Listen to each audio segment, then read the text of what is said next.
Sekarang lansia sudah bisa divaksin. Sekarang lansia prioritas tuh vaksin COVID, supaya lansia bisa divaksin. 3 dari 5 syarat ini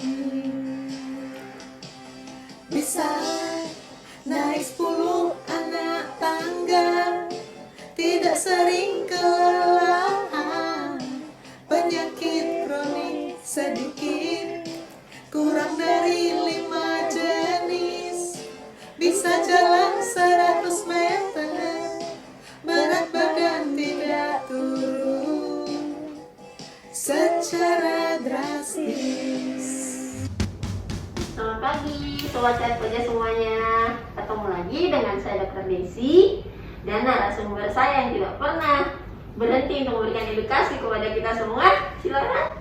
Saya Dr. Susan, ketemu lagi di tahun 2021, ini pertemuan kita kedua ya. Yang kedua ya dok ya. Kalau hari ini dok, kita mau ngomong tentang apa nih dok? Nah, saya lihat untuk sekarang ya, yang memang masih merupakan topik yang dibicarakan di mana-mana dan ditanya di mana-mana, tetap masih belum bergeser dari topik vaksin. Iya betul. Dan karena sekarang sudah mulai pada lansia dan banyak penyakit komorbid yang sudah boleh, maka sekarang pertanyaan yang paling banyak seputar vaksin COVID-19 pada lansia dan komorbid. Saya rasa itu yang paling menggaung sekarang. Betul sekali, berarti hari ini kita ngomongin tentang vaksin pada lansia dan komorbid. Yes. Ya. Wah seru nih Sobat Sehat Koja.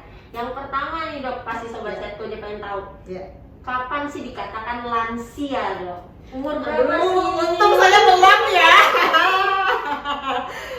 Lansia itu kalau sebetulnya definisi bisa macam-macam, tapi untuk vaksin kita sepakat yang namanya lansia itu 60 tahun ke atas. Oh, 60 tahun. Karena ke atas. kemarin kita waktu awal mulai vaksin, rekomendasi dari PAPDI adalah 18 sampai 59 tahun yang bisa divaksin.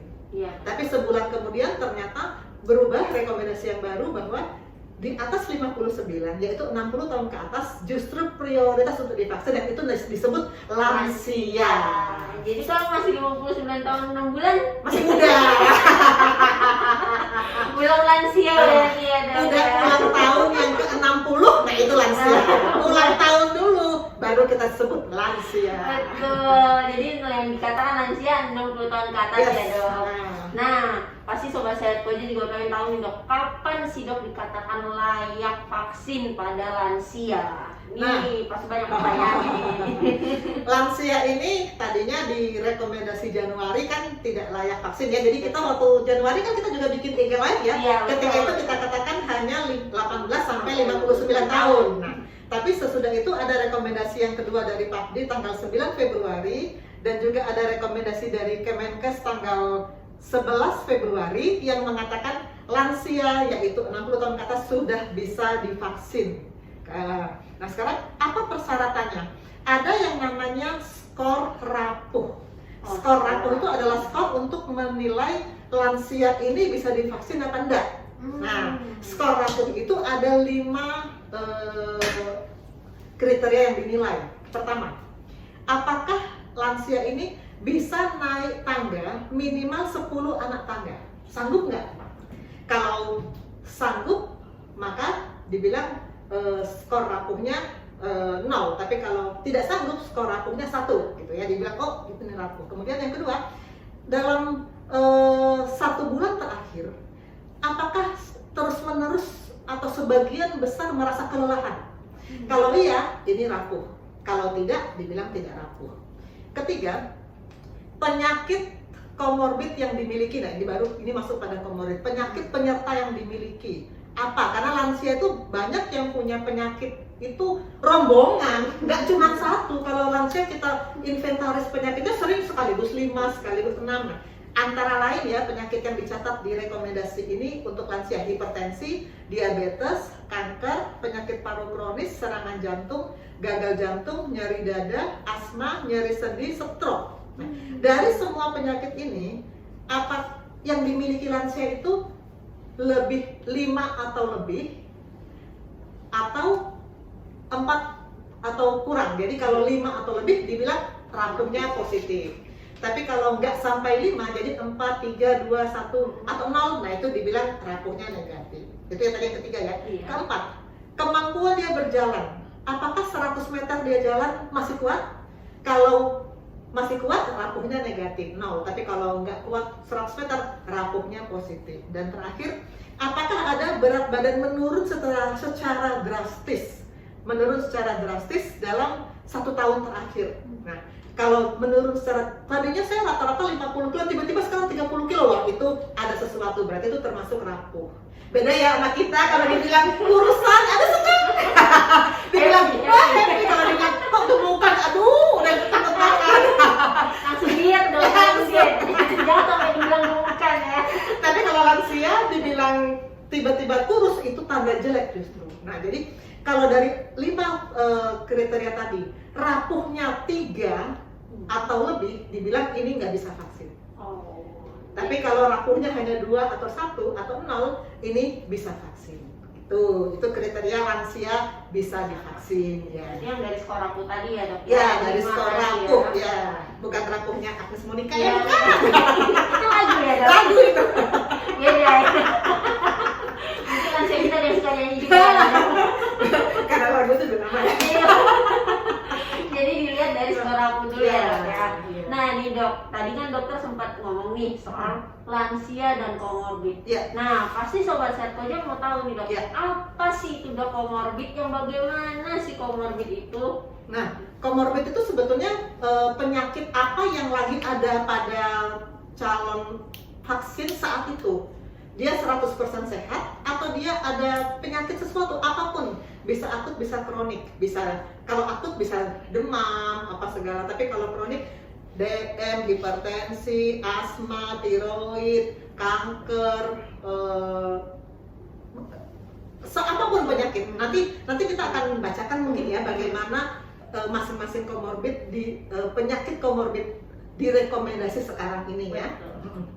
Apa langsung kita baca sekarang atau kita baca ini langsung dok? aja ya? Soalnya udah pada pengen tahu nih mas ini dok. Ah, Apa sih iya. komorbid? Orang kan Nah. sering banget dengar soalnya. Nah, ini ya, ini daftar komorbid yang Nah. ada di rekomendasi PAPDI. Pertama, pernah mengalami reaksi anafilaksis, ini reaksi berat karena alergi terhadap vaksin. Nah, ini kalau bukan dari COVID, dari vaksin COVID, ini layak. Oh, bukan dari vaksin. Alergi obat, layak. Alergi makanan, layak. Asma bronkial, kalau tidak serangan akut, layak. Jadi, ini sedaftarnya layak semua ya. Nah, rinitis alergi, itu apa? Kalau bersin-bersin kalau udara dingin gitu ya, layak. Urtika, gatal-gatal, bentel-bentel, layak. Dermatitis, ada gatal-gatal kulit juga, layak. Nah, penyakit autoimun, nah ini penyakit autoimun ini ada lupus, ada vaskulitis, ada Sjögren. Nah ini penyakit autoimun sebagian tetap tidak boleh, tapi sebagian sudah boleh. Seperti autoimun tiroid, autoimun hematologi, dan autoimun usus (IBD), itu kalau sedang remisi, sedang terkontrol, boleh. Nah, jadi banyak yang boleh. HIV boleh asal CD4 di atas 200. Kemudian sindrom hiper IgE ini alergi ya, ini masih belum. Tapi penyakit paru obstruktif kronis layak, TBC layak, kanker paru layak, penyakit interstitial lung disease layak. Nah, infeksi akut memang tidak layak, sampai sekarang tetap belum layak, dimana dia lagi demam, lagi dirawat, udah tunggu dulu sampai dia sembuh, pulang, udah sehat, baru divaksin. Jadi kalau masih batuk-batuk belum Ya, bisa ya? belum bisa. Penyakit hati sejak bulan Januari pun sudah dinyatakan layak untuk divaksin. Yang penting tidak sedang dalam kondisi akut, nggak lagi dirawat, nggak bisa jalan, bisa beraktivitas, layak. Nah, penyakit ginjal kronik yang gagal ginjal, yang cuci darah atau belum cuci darah, di bulan Januari itu belum layak. Tapi di Februari, kemudian di Maret keluar rekomendasi bahwa penyakit ginjal kronik baik yang cuci darah maupun yang tidak cuci darah boleh divaksin. Oh, udah boleh. Boleh. Ya? Yang transplantasi ginjal juga boleh divaksin. Oh. Kenapa? Karena ternyata resiko dia kena COVID jauh lebih besar bahayanya daripada resiko vaksin itu sendiri. Jadi akhirnya diputuskan boleh untuk divaksin. Nah, di Januari gagal jantung, penyakit jantung koroner itu dinyatakan belum layak. Tapi sekarang di Februari keluar bahwa mau itu sakit jantung, gagal jantung, kalau sudah stabil, sudah nggak sesek, sudah nggak dirawat, sudah bisa jalan beraktivitas, maupun penyakit jantung koroner kalau sudah stabil, itu juga sudah layak, sudah bisa divaksin. Nah, penyakit-penyakit khusus ini banyak yang salah paham ya, waktu itu kita sudah bahas, itu MAK itu nggak termasuk, itu MAK boleh divaksin. Yang bulan Januari kemarin penyakit khusus yang dimaksud itu adalah IBD, penyakit radang khusus usus besar. Ini ternyata sekarang sudah boleh divaksin, yang penting sedang remisi artinya sedang tenang, nggak lagi akut. Jadi sekarang hampir semua penyakit-penyakit kronik sudah boleh divaksin asal tidak serangan akut. Nah, tiroid autoimun yang tadinya di bulan Januari belum layak, di bulan Februari sudah layak divaksin, yang penting remisi dan terkontrol. Kemudian pendonor dana layak, gangguan psikosomatis juga layak. Nah, itu semua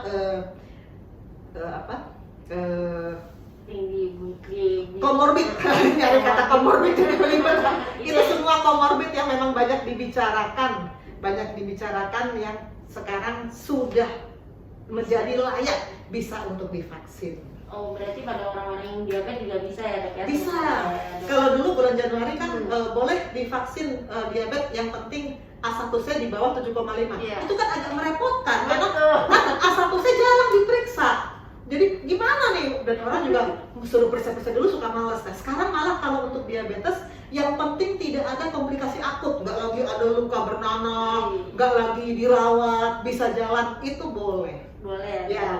Darah tinggi juga berubah loh. Yang dulu kan waktu kita IG live Januari kan 140 per 90. Sekarang batasannya adalah 180 per 110. Jadi lebih banyak. Dulu banyak yang gagal vaksin kan. Banyak bejejer gagal vaksin. Nunggu tensi turun nggak turun-turun. Sekarang udah pada bisa karena udah lebih. Karena apa? Penelitian membuktikan tensi sebegitu nggak bahaya ternyata, vaksin aja. Jadi lebih banyak yang bisa dicakup. Jadi lebih jauh jangkauannya. Iya, lebih luas. Karena kita mau mengejar herd immunity. Betul. 60-70% harus punya kekebalan. Baru kita bisa bebas dari pandemi ini. Aduh, pengen banget ya kita buru-buru bebas. Sangat. Dok, tapi ini sekaligus ya, Dok. Ada pertanyaan nih dari Desina Martino nih, Dok. Sudah pernah positif COVID-19 dan sudah dinyatakan sembuh, apakah boleh nih divaksinasi? Nah, ini juga sama dengan pertanyaan Sri Utami. Yang jika sudah pernah terkonfirmasi untuk bisa vaksin, jaraknya berapa bulan ya, Dok? Ada satu juga lagi nih, Dok, dari Hilen. Pada lansia yang pernah terkonfirmasi COVID-19, jika belum 3 bulan, apakah boleh divaksin? Intinya sama nih pertanyaannya, Dok. Udah kena, kapan boleh divaksin? Iya, sebetulnya kalau sudah kena, asumsi kita dia sudah membentuk kekebalan. Nah, kalau dia sudah punya kekebalan, maka untuk jatah vaksin kita lebih dahulukan yang belum punya kekebalan. Makanya awal di Januari kemarin dikatakan kalau sudah pernah kena COVID tidak menjadi sasaran vaksin. Tapi di bulan Februari ada ralat, ada perbaikan, ada revisi, namanya revisi ya, bahwa yang sudah pernah COVID 3 bulan kemudian sudah boleh divaksin, karena asumsinya kadar kekebalannya mulai turun sehingga sesudah 3 bulan kena COVID boleh divaksin.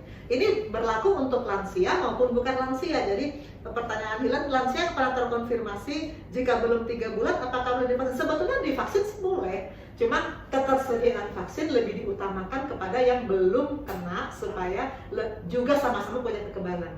Tapi kalau sudah 3 bulan dianggap mulai turun kekebalannya, maka disarankan untuk divaksin. Jadi kayak ulang lagi ya, Dok? Ya, supaya naik lagi kekebalannya. Ini, Dok, sama nih, Dok, dari Mediga Nita. Apa saja syarat untuk lansia agar bisa mendapatkan vaksin COVID? Sama juga Nyoman Putra bertanya, syarat-syarat apa saja yang harus dipenuhi pada lansia dengan komorbid untuk mendapatkan vaksin? Mirip nih, Dok, sama Laute Saranmak, batasan maksimal usia lansia yang bisa divaksin. Dan Desina Martino juga bertanya nih, Dok, sejauh ini apakah ada lansia yang mengalami efek samping vaksin? Nah, ini samping. 3 pertanyaan pertama sama ya. Mirip, syaratnya lansia kalau bisa vaksin apa? Tadi rampung tadi. Jadi kerapuhannya kan diskor. Nah, kalau 3 atau lebih terpenuhi untuk dia rapuh, maka ditunda dulu vaksinnya. Tapi kalau 1 atau 2 saja, atau apalagi kalau 0, boleh langsung divaksin.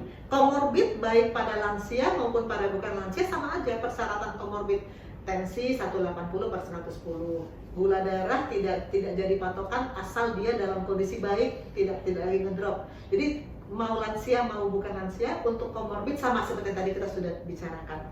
Nah, ini yang pertanyaan Desi Yana Martino ini, efek samping vaksin pada lansia.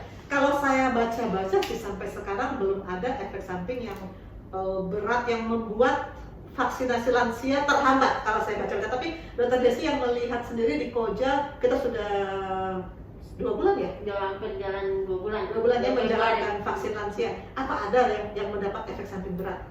Sejauh ini sih nggak ada sih. Nggak ada ya? Sampai siapa anafilaksi nggak ada ya? Di media massa juga banyak lansia yang anaknya pada testimoni, nggak ada keluhan, jadi aman. Iya, sejauh ini puji Tuhan aman sih dok untuk lansia kita juga. Mudah-mudahan kedepannya ya dok ya. Dari Satria Dwi Cahyo dok, kenapa vaksin yang kedua pada lansia jedanya sebulan ya? Ya, kalau bukan lansia kan 2 minggu. Betul. Lansia sebulan. Kenapa? Nah, ini pertama pada uji klinik pada penelitian memang dibandingkan yang 2 minggu diulang dengan yang sebulan diulang, mana yang lebih bagus hasilnya. Ternyata yang lebih bagus memang yang sebulan diulang. Pada penelitian. Sekarang kalau teori bagaimana? Teori juga mengatakan lansia itu kemampuan membentuk antibodi sudah turun, sehingga mendingan jarak dari pertama dan keduanya 1 bulan supaya ada waktu dia untuk membentuk antibodi, lalu kemudian pas yang kedua diperkuat lagi, maka hasilnya akan lebih baik. Jadi diputuskan bahwa untuk lansia jaraknya 28 hari atau 1 bulan. Itu ya dok ya, mudahnya lansia itu direntangkannya 28 hari. Ya, betul. Beda dengan yang usia 18 ya. tahun yang 14 hari. Ya, betul. Termasuk kita. Kita belum dok. Desi Martino bertanya lagi nih dok, apakah skor kuesioner rapuh kurang dari 2 namun pasien tidak pernah medical check up, apakah tetap diberikan? Nah, sama aja nih dok, pertanyaan dari Desi Martino juga. Izin bertanya dokter, pada keadaan apa seseorang perlu surat keterangan layak vaksin? Perlu surat ya, kapan ya? Kapan? Laras pun bertanya nih dok, kriteria penyakit komorbid apa yang tidak boleh divaksin untuk lansia dok? Disertai sama memo list kriteria penyakit komorbid seperti apa yang tidak boleh divaksin untuk lansia. Persis banget pertanyaannya ya. Persis banget, karena untuk pemikiran bisa sama persis ya. Iya. Gimana apa mereka? Dua-duanya mirip lah ini loh. Jadi salfok. Oke, pertanyaan Desiana Martina yang pertama, kalau lansia tuh nggak pernah check up, nggak pernah medical check up. Betul. Lalu terutama yang tadi nomor 3 ya, jumlah penyakit kronis yang dia miliki, memang kalau nggak pernah medical check up, mungkin dia nggak nemu penyakit kronisnya. Yang pada saat vaksin yang kita cek hanya tensi. Betul. Hanya tensi. Jadi mungkin cuma ketemu 1. Jadi bagaimana? Ini memang pertanyaan bagus sih. Memang sih disarankan kalau yang tidak yakin, bukan lansia yang rutin ke dokter, memang disarankan sih minta surat rekomendasi dari dokter yang memang dokter penyakit dalam lah ya, dari dokter penyakit dalam yang bisa mengevaluasi. Memang lebih aman begitu, karena kalau nggak pernah check up kita mana tahu, kita bilang skornya rapuhnya hanya 1, padahal totalnya 3 gitu ya. Makanya seperti yang pertanyaan berikut dari Desiana Martina, dalam keadaan apa perlu surat keterangan layak. Memang dalam 2 bulan terakhir nih kalau saya praktek ya, memang lansia-lansia banyak yang nanya, dokter saya bisa vaksin apa enggak gitu kan. Nah, terus kita kan tahu, karena kita tahu kondisi dia sudah setiap bulan kontrol rutin, kita tinggal bilang bisa enggak, bisa atau tidak. Lalu sebagian dari lansia itu sudah bawa surat pertanyaan dari puskesmasnya atau dari dokter umumnya. Surat pertanyaan tinggal kita jawab.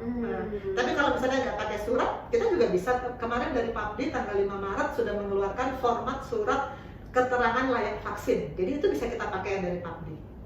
Jadi bisa hanya kita ngomong lisan, juga kita keluarkan surat tergantung permintaan kebutuhan dari tempat vaksin itu. Nah, Komorbid apa yang membuat lansia nggak boleh divaksin? Ya sebetulnya seperti yang tadi kita sudah baca deret ya. Kalau dari rapuh 3 atau lebih rapuh nggak boleh. Kemudian komorbid yang masih tetap belum bisa divaksin adalah autoimun, yang lupus, yang Sjogren, yang vaskulitis, itu penyakit jarang sih. Mungkin untuk masyarakat awam juga masih asing ya itu apa ya. Dan sedang infeksi akut. Apapun penyakit kronik, kalau tenang, kecuali yang beberapa yang sedikit tadi kan sudah bisa. Tapi kalau lagi akut, asma lagi serangan akut, jantung lagi serangan akut, gula lagi ada kaki bernanah, nah itu yang nggak bisa. Serangan akut itu yang membuat vaksin terpaksa ditunda. Tapi emang benar sih dok yang tadi yang dibilang skor rapuh itu. Ada juga loh dok yang datang ke kita. Itu begitu ditensi dok 200. Padahal dia nggak tahu dia darah tinggi kan? Dia selalu bilang saya tidak punya darah tinggi. Betul. Kenapa? Betul. Jadinya suruh duduk lagi tensi 30 menit lagi tetap tinggi. Tetap tinggi. Berarti memang gara-gara nggak pernah check up. Iya. Memang. Jadi saya rasa kita juga perlu bilang ke masyarakat, karena ini lansia sekarang sedang sasaran untuk divaksin, tolong ya check up lah. Check up, kalau nggak pernah check up, ya check up, karena lansia itu memang sudah umurnya untuk kena macam-macam penyakit. Minimal cek gulanya, cek tensinya, cek HB-nya. Gimana yang gitu datang tensinya Iya. kaget. Jangan-jangan juga dia nggak pernah cek gula sama sekali. Tahu-tahu dia gula, tapi dalam screening vaksin kan tidak cek gula, lolos jadinya. Nah itu memang bisa risiko. Jadi saya setuju kalau yang belum pernah konsultasi dokter, belum pernah ketahuan penyakitnya, ya check up aja. Tidak ada salahnya sih. Nggak ada salahnya. Sekalian juga untuk pengobatan dia bukan urusan vaksin, tapi untuk kesehatan lansia itu. Oke. Nah dok, jadi saya juga pengen tahu nih dok, sebenarnya dok pada saat divaksin apa sih yang saat ini lansia ya dok ya? Apa sih yang perlu dipersiapkan sih dok sama lansia kita ini? Lansia mau datang ke rumah sakit atau ke puskesmas buat vaksin. Iya. Yang pertama jangan lupa sarapan. Nggak puasa ya kalau mau vaksin. Tapi ada kejadian Nanti pucat. Ada loh, ada yang di bisa tempat sarapan. kita, jadi dia divaksin nih dok, observasi. Terus dia tiba-tiba bilang saya lemas, pusing. Nah langsung ya kan dok. Takut kipi kan. Terus akhirnya kita masukkan lah. Kita tanya, kenapa pak? Apa bapak sudah sarapan? Saya belum sarapan. Aduh, terang aja lemas. Sarapan dulu ya, lansia yang mau vaksin. Bener nih dok, sarapan ternyata bener banget. Sarapan. Dan yang kedua, mesti ada yang nganter lah. Namanya juga lansia, nanti dia pulang salah jalan. Nanti dia ke cucu yang lain. Salah gandeng cucu. Salah gandeng cucu, mesti ada yang nganter. Karena ada cerita lansia itu ketinggalan kacamatanya di tempat suntik. Terus sampai di rumah, kenapa mata saya berkunang-kunang, blur. Oh, kacamatanya ketinggalan ternyata. Kita bikin dulu. Nah, itu yang bikin blur. Kalau ada yang nemenin kan dilihat barang-barangnya, namanya juga lansia ya, udah banyak yang pikun-pikun. Iya, namanya juga opa-opa ini. Apa-apa. Bener. Lanjut dok. Selain itu ada lagi dok yang perlu dipersiapkan oleh lansia kita? Kalau sarapan ditemenin, dan kalau memungkinkan rekomendasi dari dokter yang biasa merawatnya. Jadi terakhir kontrol ke dokter tanya, seperti pasien-pasien saya terakhir kontrol ke saya tanya, dok saya boleh divaksin nggak? Kalau saya lihat memang saya tahu story-nya kan, oh boleh, itu jadi tegas, enak. Nanti pada petugas vaksin dia tinggal bilang, saya biasa berobat ke dokter susah dan dokter susah sudah bilang boleh divaksin. Jadi petugas vaksin juga nggak ragu-ragu kan? Iya, mantap. Jadi 3 hal itu ya, penting untuk dipersiapkan ya dok. Yeah. Nah setelah mempersiapkan nih dok, kan biasanya divaksin nih lansia kita. 30 menit observasi, bagus kita pulangkan kan dok. Nah setelah mereka pulang, apa yang perlu mereka hindari atau mereka jaga dok selama menunggu 28 hari nih dok untuk divaksin kedua? Yang paling penting prokes tetap ya. Jangan sampai merasa udah divaksin saya boleh buka masker. No. Terbang maskernya. Tetap memakai masker, mencuci tangan, menghindari kerumunan, tetap pandemi ini selalu menasihatkan untuk vitamin C dan vitamin D. Itu juga tetap konsumsi karena itu juga membantu untuk pembentukan antibodinya. Tetap konsumsi vitamin C, vitamin D, dan kalau masih bisa lagi tambah vitamin yang lain, vitamin E, zinc, ya itu yang penting untuk Mereka ya. pembentukan antibodi. Dan tentu saja ya jangan sampai sakit lah, hindari. Namanya kalau kita pakai masker, tentu kita terhindar dari penularan, bukan cuma COVID, flu aja kan. Siapa yang mau kena flu sebenarnya? Sebenarnya masker ini bagus loh. Sejak kita pakai masker ya, dari Maret tahun lalu, saya tuh nggak pernah kena flu sampai sekarang. Saya pikir kok saya enak banget hidup nggak pernah kena flu. Oh, karena pakai masker terus. Karena kita kalau nggak pakai masker di zaman sebelum pandemi, kita kan orang batuk dalam lift, kita mau nggak mau napas kan masuk virusnya. Jangan hindari berarti infeksi akut tadi ya. Jadi hindari infeksi akut dengan selalu pakai masker. Dan kalau di rumah kan orang suka nggak pakai masker karena keluarga sendiri. Nah, dalam rumah juga jangan sampai ada sumber penularan. Walaupun hanya flu bukan COVID, tapi kan sakit itu membuat daya tahan turun dan kemudian efikasi vaksin menjadi berkurang. Betul. Nah dok, kalau misalnya lansia kita yang tadi kan banyak nih dok yang dengan comorbid, Ya, itu obatnya masih dilanjutkan apa enggak sih dok harusnya? tetap lanjut. Jadi tetap diminum Ya, gitu? tetap diminum. Menurut saya tidak ada obat yang harus dihentikan gara-gara vaksin. Yang ada malah vaksin ditunda gara-gara masih minum obat-obat seperti misalnya ada obat yang memang bentrok dengan vaksin, seperti obat steroid dosis tinggi, obat untuk penyakit-penyakit autoimun yang pahit banget itu. Yang rasanya yang pahit banget, yang bikin pipitan bawang.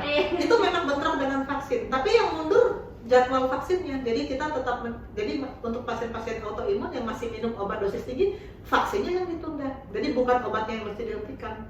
Nah, belakangan ini ada hoax ya, ada simpang siur berita tentang clopidogrel dan statin. Ada memang kalau saya nggak salah baca, ada juga nakes yang memposting hentikan clopidogrel dan statin. Nah, ini dibantah oleh PAPDI. PAPDI tanggal 5 Maret resmi mengeluarkan pernyataan bahwa obat-obatan statin dan clopidogrel tidak berhubungan dengan vaksin. Artinya tetap dikonsumsi, tidak boleh dihentikan hanya gara-gara vaksin. Dan nanti kalau gara-gara dia hentikan clopidogrel, serangan jantung, serangan stroke lah. Vaksinnya disalahin. Nah, nanti vaksin itu gara-gara vaksin.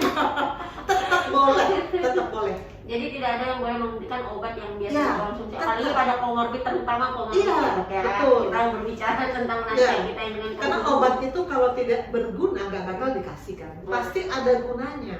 Statin jelas gunanya, clopidogrel jelas gunanya. Jangan hentikan.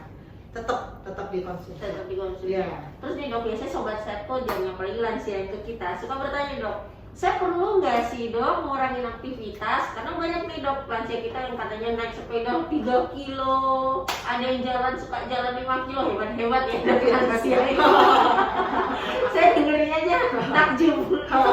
Mereka nanya, perlu nggak saya kurangin aktivitas saya Gara-gara vaksin. gara-gara vaksin? Kalau menurut saya aktivitas tetap seperti kondisi normal saja.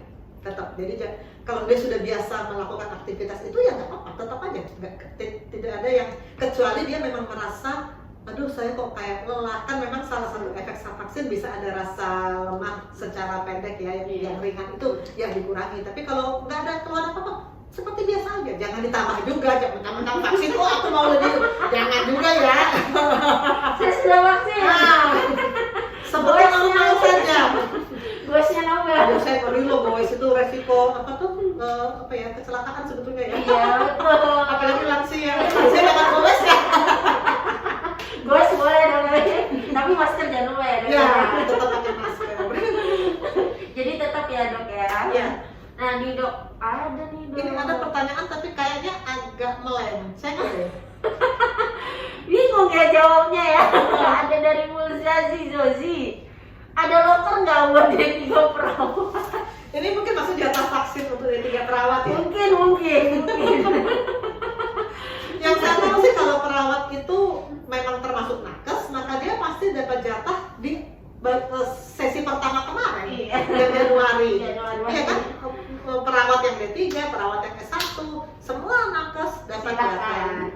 Dapat jatah kok dok. Kalau khusus juga RSD juga dapat jatah dok. Untuk dari Isal Dok, kalau bekas luka cakaran di wajah bisa pudar? Enggak, dok. Wajar, cakaran wajah di wajah, dok. Ini melenceng dari topik, tapi ya udah abis udah capek bikin pertanyaan ya, nggak apa-apa deh kita jawab. Bisa pudar nggak? Ya bisa, pudar bisa, tapi saya nggak jamin hilang ya. Yang sebetulnya lebih pandai menjawab ini ya dokter Kosmeti. Iya betul. Tapi kalau di bekas luka cakaran boleh vaksin kok. Boleh, nah itu dokter Desi bener. Perawat B3 boleh vaksin. Orang yang punya luka cakaran di wajah boleh vaksin. Karena fokus kita sekarang untuk vaksin.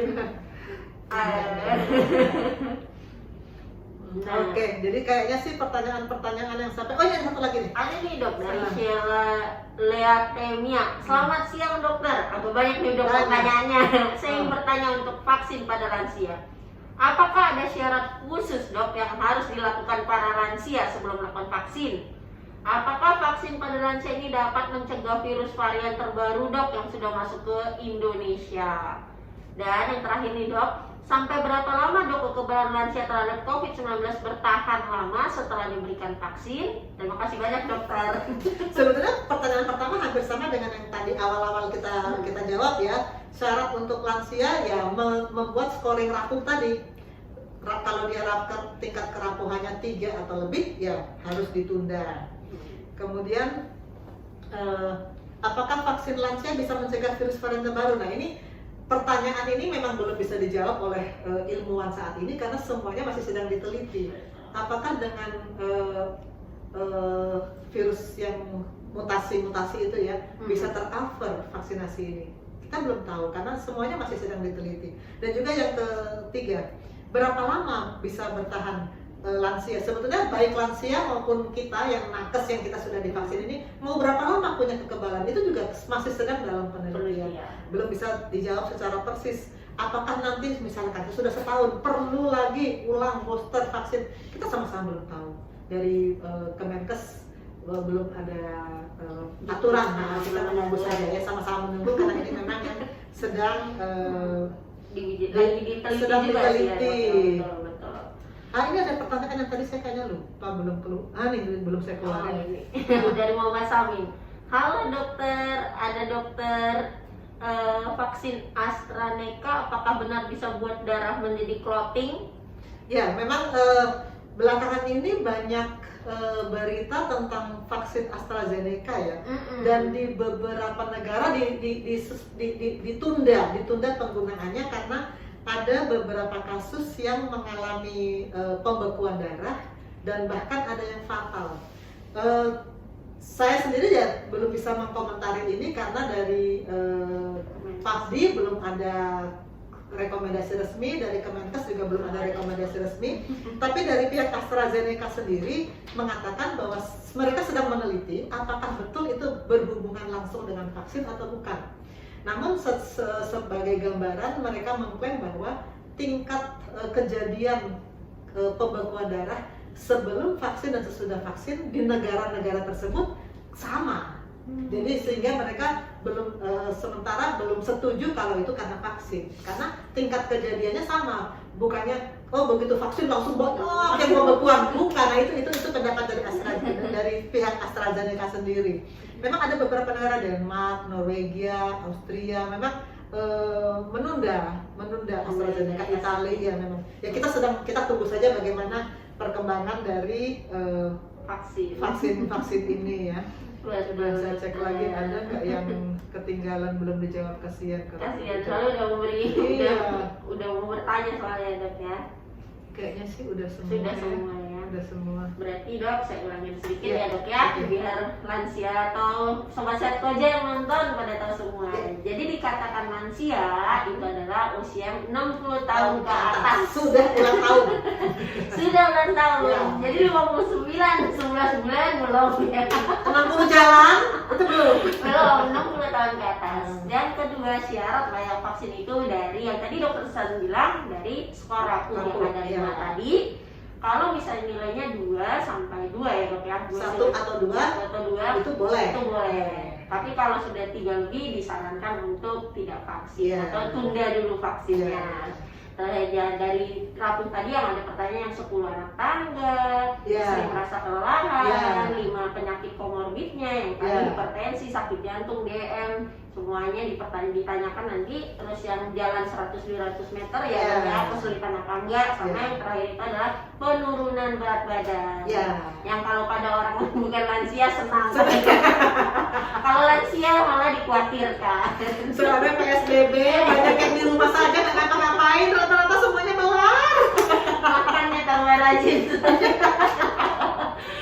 Terus yang dikatakan komorbid itu adalah penyakit lain yang Ya. memang seharusnya yang lebih baik terkontrol dulu Ya. ya dok ya. Ya. Sebenarnya komorbid boleh ya dok ya untuk Boleh. diberikan vaksin selama dia Penyakitnya terkontrol. penyakitnya terkontrol, tidak ada Tidak gejala. serangan akut. Iya betul. Ya. Dan penyakit infeksi akut dan pasti juga Ya. disarankan tidak vaksin. Karena infeksi akut kan pendek. Jadi pasti tidak susah menunggu dia sembuh Iya. baru vaksin. Tapi harus sembuh dulu ya dok. Ya. Jangan lagi batuk pilek demam Ya, dan jangan obatin dulu. Dan sebelum divaksin jangan lupa sarapannya. Iya. Jangan lupa sarapan, jangan lupa ditemani dan dilakukan yang tadi cek ulang dulu kalau misalnya memiliki komorbid. Ya, Dan setelah betul. vaksin 3M dijalankan ya. Betul, jangan Masker. mentang-mentang udah vaksin bebas lepas masker, jangan. 3M dijalankan, Betul. obat-obat tetap dikonsumsi. Tetap vitamin ya. dikonsumsi Ya. dan kalau untuk aktivitas ya tidak usah dikurangin ya dok. Ya, normal-normal saja. Betul, dokter. Nih ada pesan nggak dok buat lansia-lansia kita nih dok yang mau vaksin? Ada nggak nih dok? Ya, kepada para lansia, saya mau katakan bahwa lansia ini prioritas untuk vaksin, sangat penting karena COVID kalau kena ke lansia itu bisa berat-berat, bisa fatal. Karena itu saya mau menghimbau pada semua lansia dan sobat sehat yang punya lansia di rumah. Mungkin lansianya nggak nonton kan, yang nonton sobat sehat, tapi punya orang tua, punya kakek nenek, nah punya om tante, nah gerakkan mereka, motivasi mereka untuk mau vaksin. Jangan takut vaksin, vaksin sangat penting, sangat menolong untuk bisa terhindar dan terbebas dari pandemi ini. Betul sekali, pesan yang cukup bagus ini dari dokter Susan nih untuk sobat sehat aja yang juga memiliki lansia nih. Berarti kalau misalnya mau konsul sama dokter nih dok, apalagi kan misalnya komorbidnya seperti DM, Boleh, itu, boleh. bisa ya dok ya? Boleh. Kapan nih bisa ketemu dokter nih di rumah sakit Koja nih? Masih sama seperti dulu. Kalau untuk pasien-pasien BPJS, Senin, Selasa, Kamis, Jumat. Senin, Selasa, Kamis, Jumat. Kalau untuk pasien yang nggak pakai BPJS, Senin sampai Jumat full bisa. Ada terus ya dok ya, jadi bisa temuin nih dokter Ya, Susan untuk di lantai banyak. 4D. Kalau masih ada nih pertanyaan-pertanyaan ya dok, masih ada yang ingin dikonsulkan, yang dikontrolkan, silahkan Ya. temuin dokter Susan di rumah sakit Koja. Oke. Ya kan dok? Ya. Kita pesan dok buat lansia kita dan para komorbid yang nanti ingin vaksin. Mari kita vaksin. Sampai jumpa. Sampai jumpa. Apa saja komorbid untuk vaksin? DM, hipertensi, jantung dan sebagainya. Apa sakit jantung tidak boleh vaksin? Boleh asal tidak serangan akut. Diabetes mellitus apa boleh vaksin? Boleh asal tidak dalam komplikasi akut. Hipertensi apa syaratnya untuk vaksin? Di bawah 180/100. Marilah kita lihat rekomendasi dari PABG. Apa saja syaratnya untuk vaksin?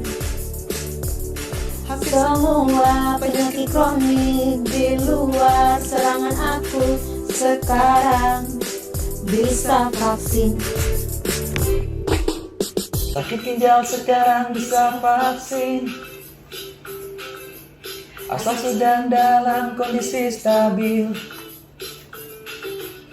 Lansia sekarang bisa vaksin,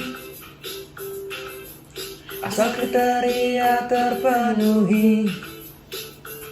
Clopidogrel maupun statin tidak mengganggu vaksinasi, boleh tetap dikonsumsi.